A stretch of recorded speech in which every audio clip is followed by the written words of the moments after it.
अब यहाँ देखिएगा कि जैसे हमने एक भक्ति रूपी पौधा लगाना है, तो ये है पूर्ण परमात्मा रूपी मूल। जैसा हमने प्रारंभ किया था, इसको कहाँ से हमने प्रारंभ किया था? 15वें गीता जी अध्याय नंबर 15 के श्लोक नंबर 1 से 4। हम इसको समझाने के लिए आपको विस्तृत विवरण बता रहे हैं कि ये एक उल्टा लटका संसार रूपी वृक्ष है, जो जमीन से बाहर दिखाई देता, उसको हम पेड़ बोलते हैं, वृक्ष कहते हैं। और इसका ये तना मोटा तना कहलाता है, ये हिस्सा, ये पार्ट जो है ये मोटी डार कहलाती है, फिर तीन आगे शाखाएं कहलाई जाती हैं, ये पत्ते हैं।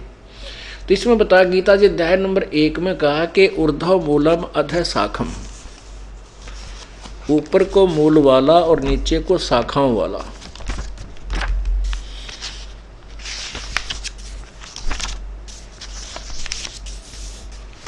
ये देखिएगा पवित्र गीता जी अथ पंचदशो अध्याय, ऊर्ध्व मूलम अधः शाखम अश्वत्थम प्राहु अवम, ये प्रथम मंत्र है।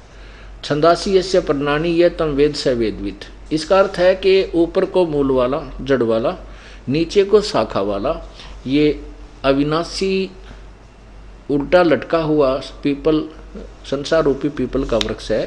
छंदासी यस्य प्रणानी, इसके जो पत्ते आदि हैं वो इसके विभाग हैं, छंद हैं, टुकड़े हैं। और ये तम वेद, जो इन सब संसार रूपी वृक्ष के सभी पार्ट्स को जानता है, तम यह जो तम माने उसको वेद माने जानता, स वेदवित, वह वेद के तात्पर्य को जानने वाला था, तो वो तत्वदर्शी संत है। यहाँ देखो, आदि पुरुष परमेश्वर रूप मूल वाले, यानी जड़ तो समझो पूर्ण परमात्मा है, और अधः नीचे को इन ब्रह्मा रूप मुख, ये मुख गलत लिखा है, यहाँ देखना, इन्हीं के द्वारा अधः का अर्थ दूसरे श्लोक में अधः माने नीचे, अधः माने नीचे, ये दूसरे श्लोक में इन्होंने अधः का अर्थ नीचे किया है। तो हम यहाँ इसको अधः माने नीचे को, और ये यथार्थ है, अधः माने नीचे को, शाखा माने शाखा वाले। और संसार रूपी पीपल के वृक्ष को अविनाशी कहते हैं, वेद जिसके पत्ते कहे हैं, नहीं, ये इन्होंने गलत कहा है। इसका अर्थ सीधा बनता है कि जिसके पत्ते आदि जो पार्ट्स हैं वो छंद विभाग हैं, यह तम वेद। ये देखो संस्कृत मूल देखिए, छंदासी यस्य प्रणानी यह तम वेद, इन्होंने बीच में घुसेड़ दिया वेद को, नहीं, उसके पार्ट्स हैं, उसके पत्ते आदि, उसके छंद विभाग हैं, यह तम वेद, जो उसको जानता है। वेद माने जानना होता है। स वेदवित, वह वेद के तात्पर्य को जानने वाला है, वो तत्व ज्ञान से परिचित है। इसका ये अर्थ बनता है। पीपल रूपी वृक्ष को अविनाशी कहते हैं, जिसके वेद पत्ते कहे गए हैं। जो उस संसार रूप वृक्ष को जो पुरुष मूल सही तत्व से जानता है, स वेदवित, वह वेद के तात्पर्य को जानने वाला, अर्थात वो तत्वदर्शी संत होगा, जो इस उल्टे लटके संसार रूपी वृक्ष के पार्ट्स ऑफ ट्री के जो पूर्ण विवरण दे देगा। स वेदवित, वह तत्वदर्शी संत है। तो यहाँ देखिएगा, ये है परमात्मा ने स्वयं आकर के, कबीर परमेश्वर ने एक तत्व रूपी संत की भूमिका की थी। उन्होंने आज से 600 वर्ष पहले बताया था इस गीता जी के उल्टे लटके संसार रूपी वृक्ष के बारे में। अक्षर पुरुष एक पेड़ है, निरंजन वा की डार, और तीनों देवा शाखा है, ये पात रूप संसार। तो वो परमात्मा ही तत्वदर्शी संत की भूमिका करते हैं, उनके बिना इस ज्ञान को कोई बता भी नहीं सकता। अब यहाँ देखो नहरे नहरे पार्ट्स। अक्षर पुरुष एक पेड़ है, जो बाहर दिखाई देता उसको अक्षर पुरुष कहते हैं। पेड़ दिखाई, उसका अक्षर पुरुष ये पेड़ है, यानी तने से संबंधित होता है। तो ये तना तो अक्षर पुरुष यानी क्षर पुरुष है, ये अक्षर पुरुष है, ये परब्रह्म है। इससे एक मोटी डार निकली, ये ब्रह्म ज्योति निरंजन है, ब्रह्मा विष्णु महेश का पिता है। इस ब्रह्मा विष्णु यानी क्षर पुरुष से, ब्रह्म से आगे रजगुण ब्रह्मा, सतगुण विष्णु, तमगुण शिव जी रूपी शाखा है, और हम इससे आगे पात रूप में हम हैं, संसार रूपी ये पत्ते हैं। अब ये जड़ जो है ये मूल है, ये परम अक्षर ब्रह्म है, पूर्ण परमात्मा है। अब यहाँ पूर्ण परमात्मा से ही आहार चलता है इस वृक्ष को, तने में आया, तना से डार में यानी परब्रह्म में, परब्रह्म से ब्रह्म में, ब्रह्म से ब्रह्मा विष्णु महेश रूपी शाखाओं में, और फिर इन हमारे पास पहुंचा। अब हमने ये समझना है, जैसे इसमें बताया है कि तुम देवताओं को उन्नत करो और वो बढ़े हुए देवता तुम्हें उन्नत करे, और साथ में ये भी कहा कि उस परम सर्वगतम ब्रह्म को यज्ञों में प्रतिष्ठित है, उसी की पूजा करोगे तो तुम्हारे शुभ संस्कार बनेंगे, तुम्हें यथार्थ भक्ति लाभ मिलेगा। वो संस्कार बन के ब्रह्मा विष्णु महेश के पास तुम्हारे अकाउंट में जमा होंगे, फिर ये ब्रह्मा विष्णु महेश तुम्हें वो शुभ संस्कार ही देंगे, अन्य कुछ नहीं दे सकते।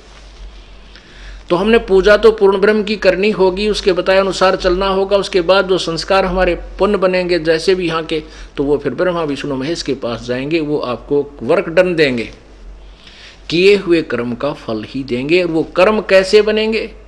ये कर्म ऐसे बनेंगे।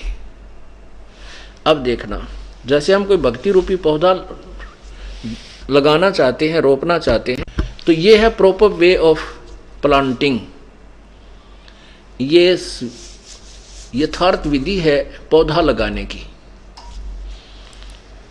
अब यहाँ हम क्या करेंगे, जैसे जड़ को मिट्टी में डालेंगे, दबाएंगे गमले में या मिट्टी में गड्ढा खोदकर, और फिर उसके उस मूल की जड़ की सिंचाई करेंगे, सेवा करेंगे, पूजा करेंगे, उसमें जल डालेंगे, खाद डालेंगे, तो वो खुराक फिर जड़ से तना में जाएगी परब्रह्म में, परब्रह्म से डार में जाएगी उस ब्रह्म में, और फिर डार से ब्रह्मा विष्णु महेश में पहुंचेगी, और फिर वो शाखा जो है वो फलों से लदबद हो जाएंगी, और फिर वो फल हमें प्राप्त होंगे किस विधि से, ये समझना है।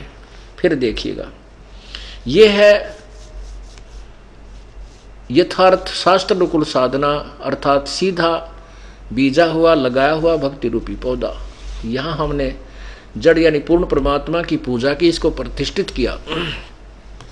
इससे आगे खुराक गई तना में, अक्षर पुरुष में अर्थात परब्रह्म में, फिर डार में, डार से इन तीनों देवता ब्रह्मा विष्णु महेश रूपी शाखाओं में, फिर इनका फल लगेंगे। और अब हम क्या कर रहे हैं, हम उल्टी साधना कर रहे हैं। हमने इस भक्ति रूपी पौधे को उल्टा बो रखा है। हमने टहनियाँ ब्रह्मा विष्णु महेश की तरह हमने पूजा करनी शुरू कर दी, जड़ को छोड़ दिया, हम भक्तिहीन होते जा रहे। अब हम ऐसे पूजा कर रहे हैं जो शास्त्र विधि रहित है, शास्त्र विरुद्ध साधना, अर्थात उल्टा बीजा हुआ लगाया हुआ भक्ति रूपी पौधा। तो यहाँ से पानी डाल रहे हैं, ये टहनियाँ गल गई और भक्ति रूपी पौधा हमारा सूख गया, हमें कोई लाभ नहीं हो रहा। अब हमने ना तो कोई छोड़ना है, हमने किसी, कहते हैं आपके गुरुजी तो ब्रह्मा विष्णु महेश की पूजा को मना करते हैं, और वो तो हमारे देवताओं को पूजा से मना करते हैं, वहाँ जाना ठीक नहीं। दास किसी को मना नहीं करता। हमारे ज्ञान को ना समझ कर जो भ्रमित लोग, भ्रमित करने वाले, जो अपनी दुकानें बचाने वाले, जो धर्म की आड़ में शोषण कर रहे हैं जनता का, वो लोग भ्रमित करते रहते। दास नहीं कहता कुछ छोड़ने को, इस पौधे को सीधा करने को कहता ताकि आपको सर्व लाभ मिले। अब आप ऐसे पूजा करें, अन्य देवताओं की पूजा करते हो, और दास कहता है कि ऐसे करो बस, तो ब्रह्मा विष्णु महेश को हम कहाँ छोड़ेंगे, क्योंकि फल तो इन्होंने देना हमारे को। इन टहनियों को तोड़ने को कोई कहेगा वो मूर्ख है, उसको कोई ज्ञान नहीं। ब्रह्मा विष्णु महेश को छोड़ने की कोई कहे तो नालायक व्यक्ति है। नहीं, हम कहते हैं भक्ति रूपी पौधा सीधा करो, और फिर फल यहाँ लगेंगे जब ये पेड़ होगा। तो यज्ञों में प्रतिष्ठित पूर्ण परमात्मा है। अब यज्ञ से बचे हुए अन्न को, अब जैसे हमें परमात्मा ने पूर्व संस्कारवश जो धन दिया है, उसमें से हम दान पुण्य नहीं करते, हम चोर हैं उस मालिक के।